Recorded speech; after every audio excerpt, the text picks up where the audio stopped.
আলুটা কেটে নেওয়ার আগে আপনাদেরকে দেখিয়ে নিয়েছিলাম। এটার মধ্যে লবণ মিশিয়ে নিয়েছি আর একদিকে তেল গরম করে নিয়েছি। এর মধ্যে ঝুড়ি ঝুড়ি করে আলুটা ছোটো ছোটো ভেজে নিই।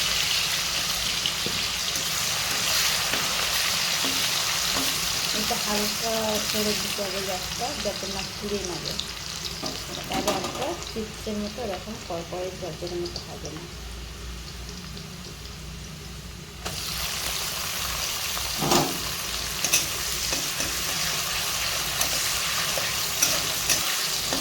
আমরা দেখতে পাচ্ছি ভালোভাবে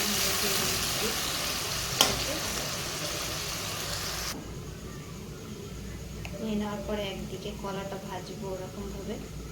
এর মধ্যে নুন দিলাম, হলুদ দিলাম, দিয়ে ভালোভাবে মাখিয়ে নিতে হবে এটাকে।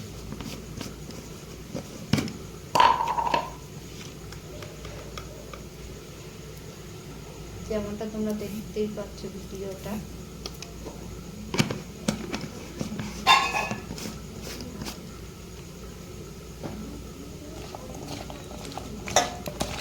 ভালোভাবে মাখিয়ে নিয়েছি।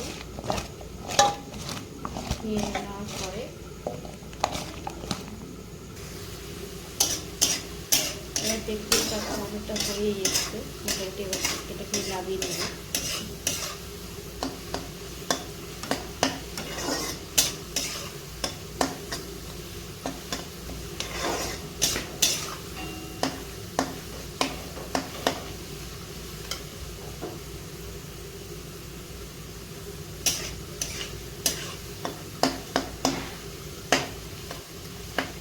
তোমরা দেখতেই পাচ্ছ এটা আলুটা ভালোই লাল হয়ে গেছে। আর একটু লাল করে নিতে হবে, নিয়ে এটাকে লাগিয়ে নেব।